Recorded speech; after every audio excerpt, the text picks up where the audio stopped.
Okay, lesson 5, chemical equations. This will be page 13 in your note packet. So what is a chemist's favorite plant, I ask? Well, it's the stoichiometry, okay, for unit 5. And here's the mole number. Avogadro is here. That is Avogadro's number. So I just met you, and this is crazy, but here's my number, so call me maybe.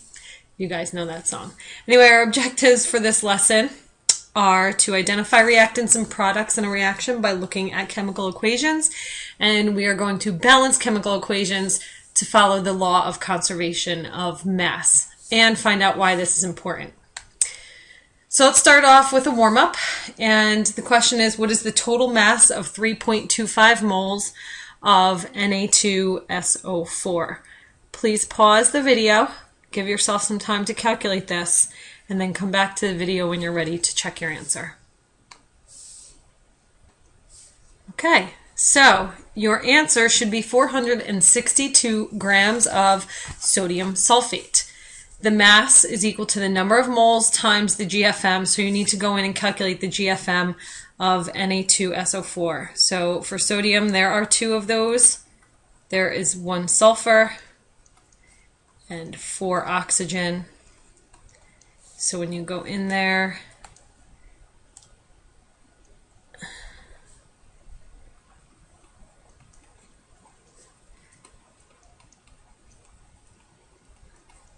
add that up, you'll get 142.0374714, and you multiply that by the total number of moles in the equation.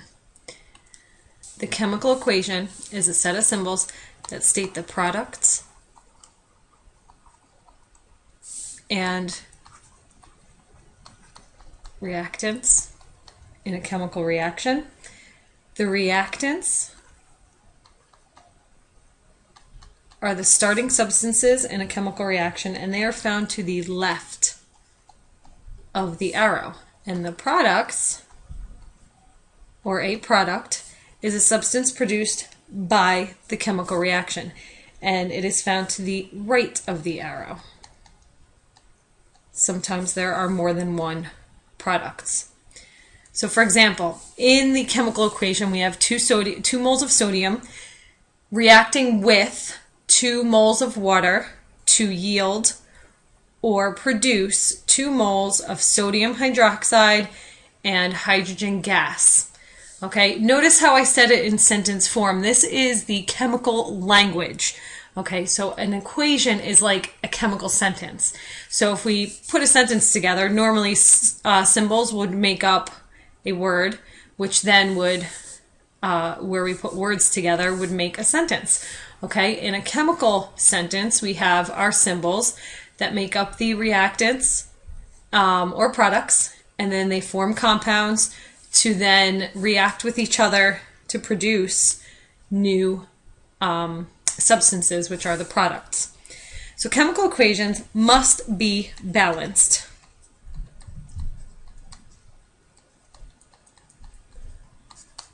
Think of the arrow as an equal sign. This can also say, when we're saying out the sentence, this plus this. So sodium reacts with water to produce or yield. Okay, so this is a yield.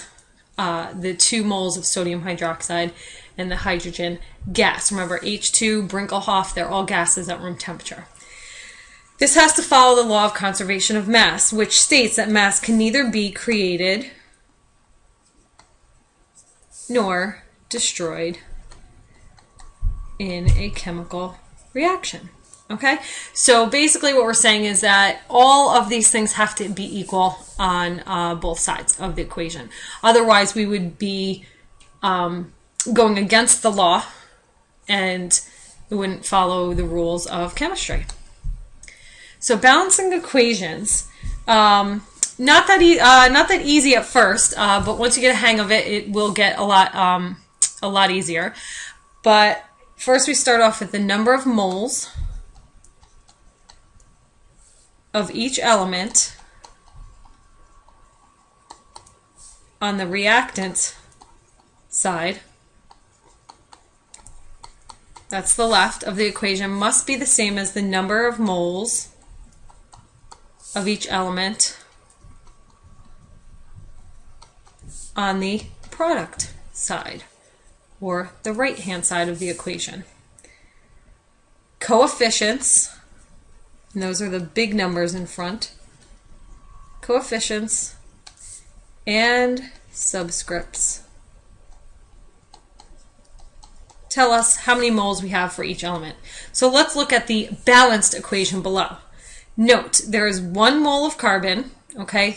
So we can imagine that there's a 1 there. There are 2 moles of oxygen. This subscript is telling us there's 2. To produce 1 entire mole of carbon dioxide, but notice there's still 1 carbon and 2 oxygens. Okay, so this means it is balanced. Let's look at something that is unbalanced. So let's examine this one. We have 2 hydrogens and 2 oxygens. So this is hydrogen gas being added to oxygen gas, or reacting with each other to produce water, H2O. How does this unbalanced equation violate the law of conservation of mass? Well, the answer is that in this equation, oxygen would have to be destroyed. There's 1 less on the product side. Notice there's 2 oxygens here. There's only 1 here.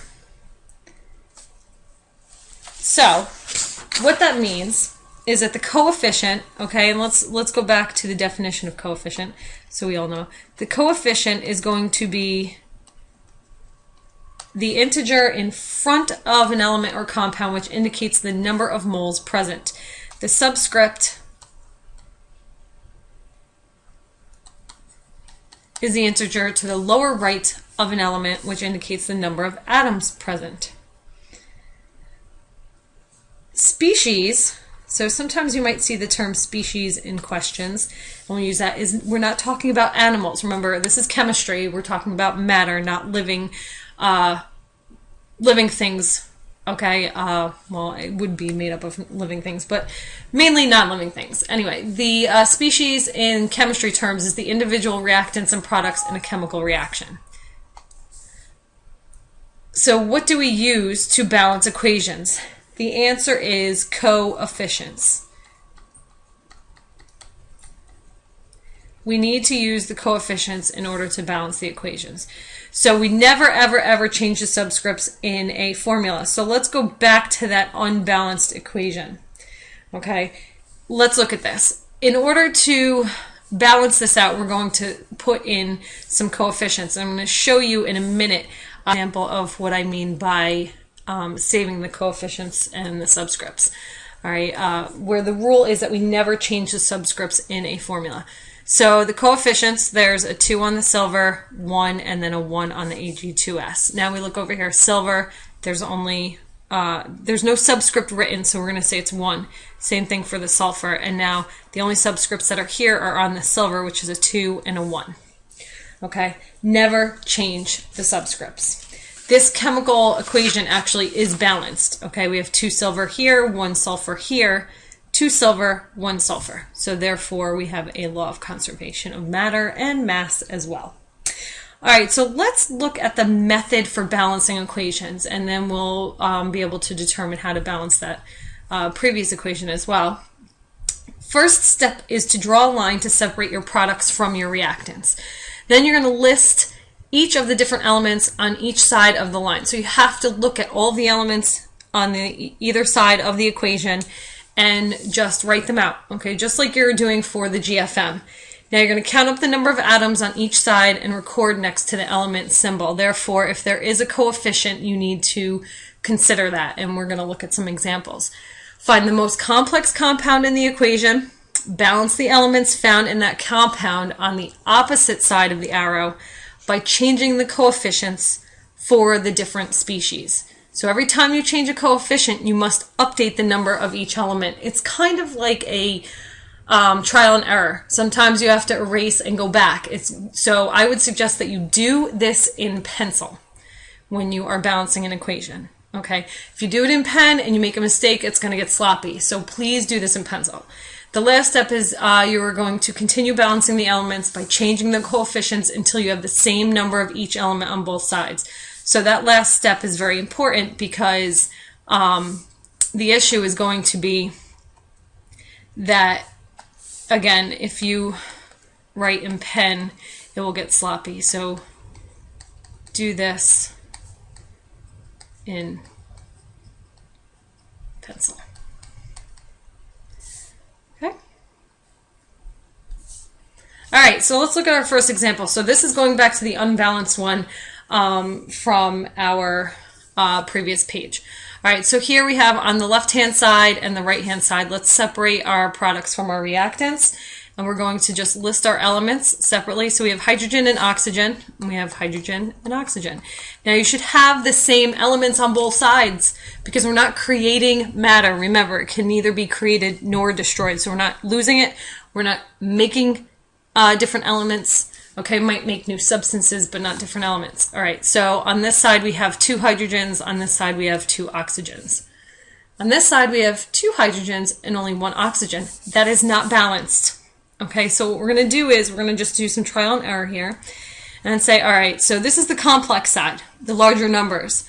Okay, I have 2 oxygen here, I need 2 here. So let's just put a 2 as the coefficient because the coefficients are used to balance.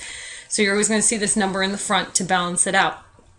So if I put a 2 here now, that changes my number of hydrogens to 4 because 2 times 2 is 4. And now I have 2 oxygens. So now here's my more complex side. I got to go back to this side and say, well, how can I get 4 oxygens over here, or hydrogens, I'm sorry. Well, let's put a 2 in front of the hydrogen, and now I have 4 hydrogens. And if I keep a 1 here, that's going to keep my oxygens as 2. You don't always have to write the 1, okay? Regents likes to see that, or you can leave it blank. Don't put 0, because if you put 0, you're telling me there's nothing there. Okay, so it's either 1 or don't put anything, leave it blank. All right, let's look at the next example. Again, put a line separating your reactants from your products on this side. Sodium, hydrogen, oxygen. Sodium, hydrogen, and oxygen. Now we go in and count our number of atoms. So sodium, there's only 1. Hydrogen, 2. Oxygen, 1. Okay, sodium, 1. Oxygen, 1. And hydrogen, we have 3. So that's an odd number. So we're going to start with this side and say to ourselves, all right, so here's the more complex. We have 3 here. We need to balance out our hydrogens first because we have equal numbers for sodium and oxygen. So we'll leave that alone for now. What is a common multiple between 2 and 3? It's going to be 6. Okay, so if we want to make a total of 6 hydrogens, we need to put a 3 here.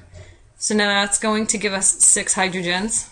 Okay, and it will also change our number of oxygens now to 3. And if we go over here and say, all right, well, the hydrogens are split up.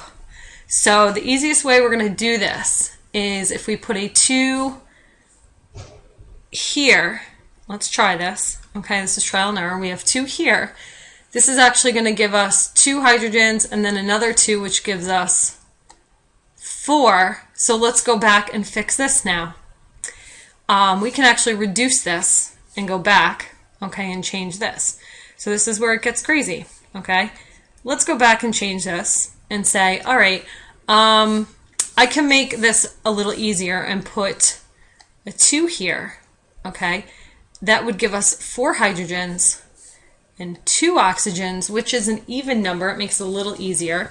And now over here, since we put this 2 here, let's just go in and change everything. Sodium, there's 2 now, and now there's 2 oxygens, and we still have 2 hydrogens. So now we have 2, 4, and 2. And sodium stands alone, so this one's going to be easy. If we put a 2 here, that's going to change our number of sodiums. So now our final coefficients are going to be 2, 2, 2, and either leave that blank or put a 1 there. Okay, I know I'm going fast, but that's the point of this flipped classroom. Pause it, go back, okay? Ask me in class. We're going to do plenty of these for practice. So let's look at the next one. Okay, CO2 and water, glucose and oxygen. All right, so we have carbon, oxygen, hydrogen on this side, and we should have the same on the other side. Carbon, hydrogen, oxygen. It doesn't matter what order you put them in, they're going to be the same on both sides. So let's start off. We have one carbon, total number of oxygens in the whole entire reactant side. So we have 2 here, 1 here. So we have a total of 3. Hydrogens, 2. Right hand side now, 6 carbons, 12 hydrogens, and a total of 8 oxygens. So what we're going to do here is this. Now we have to look at the more complex side. More complex side, let's try to get this a little higher then. Okay, so we have 6 carbons on this side. On this side we need 6. So let's do this. Let's start with our carbons and put a 6 there. See what happens. Okay, so now we have 6 carbons and a total now of 6 times 2 is 12 oxygens, and that other one by itself, okay, which is going to give us a total of 13, which we don't like right now, but that's okay. We're going to keep going. We didn't change anything on this side yet. Now let's look at our hydrogens. We have 12 hydrogens on this side. We have 2 over here. So what times 2 is 12? 6. All right, so let's try it. 6 times 2. So we're going to change that to a 12, because now we have 12 hydrogens. And now let's look at this. 6 oxygens plus 12 oxygens is going to give us a total of 18. Okay, so that's a little better. Okay, the numbers are now even. So we have 6, 18, and 12. So the only things that don't match up are the oxygens. We've got 6 carbons on the left, 6 carbons on the right, 12 hydrogens on the left, 12 hydrogens on the right. So now we have to balance out our oxygens. Well, this should be easy because oxygen is by itself. We need 18 oxygens. Actually, it's not by itself. I'm sorry. There's 6 here and there's 2 there. So what we're going to do is we're going to try to get this a little evened out here, and we're going to put a 6 over here. That gives us 12 oxygens here, 6 over here, which gives us a total of 18. And we're finished. Okay. Now, I know it seemed simple when I do it. I'm going very fast, but it's trial and error. You can use whatever numbers you want until it's balanced out. Okay. I picked the larger numbers because I'm looking for common denominators, or common multiples, I'm sorry, between the numbers. That's really what you're doing here to figure out how to balance this out. All right, so one last note. When balancing chemical equations, it's very important to look for polyatomic ions.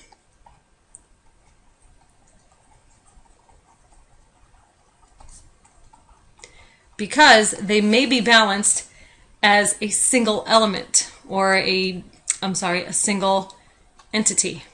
Okay, remember they are in parentheses when there's more than one, so basically they can act as one. I'm going to say a single element, rather than as separate elements, as long as they stay intact during the reaction. What do I mean by that? Is that if there's sulfate ion on the left, the sulfate ion has to be somewhere on the right. It cannot be broken up. Okay, same thing with here on this side. The hydroxide ion has to be on the left as well as on the right-hand side. So if we look, we have one here. We have the sulfate ion here. Okay, and then hydroxide is here, and it's also here. So we can count these as one entity and just count them as a whole thing. So in this equation, we have the polyatomic ions, sulfate and hydroxide, and both remain intact during the reaction. So since SO4 has a subscript of 3, we could think of it as 3 times 1, which equals 3 sulfur atoms, and 3 times 4, which will give us 12 oxygen atoms. Or we can just look at the unit and say there are 3 SO4s on the reactant side and 1 SO4 on the product side. So let's balance this equation. Remember, break it up to between the reactant and the product side. Okay, let's write this out. So we have aluminum. We're going to say SO4 as a unit by itself. We have calcium. And we also have hydroxide ion. All right, so let's list the same things over here. SO4, calcium, and hydroxide. And we're going to start doing our trial and error here. So aluminum, there are 2 SO4s, there are 3, there's 1 calcium and 2 hydroxide ions. On the right hand side we have 1 aluminum, 3 hydroxide ions, 1 sulfate ion, and 1 calcium ion. So just by looking at this, I can clearly see it's not balanced. So I want to look at the more complex ones. Let's see where we can try to work here. So aluminum, there's 2 on this side and 1 on this side. So if I try to get 2 over here, if I put a 2 in the front, now that changes the number of aluminums, but it's also going to change everything else. That's going to give me 6 hydroxide ions. Okay, 2 times 3 hydroxides. So now there's 6. So let's go back to this side now. I need 6 hydroxides on this because I have 2 aluminums now, but now I need 6 hydroxides.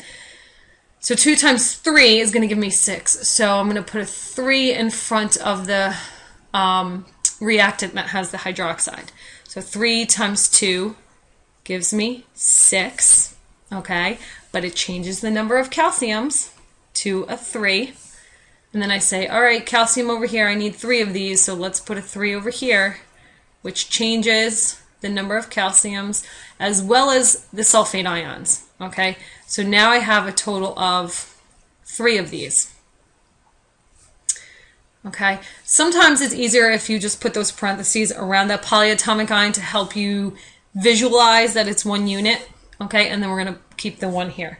So your ultimate coefficients are going to be 1, 3, 2, 3. The Regents likes to ask you these questions, especially on the constructed response. So we need to do a lot of practice with this. And finally, for more practice, I want you to go to this link to play. It's Elemental Balancing Act for fun. And when we go to this website, hopefully it'll bring it up for me.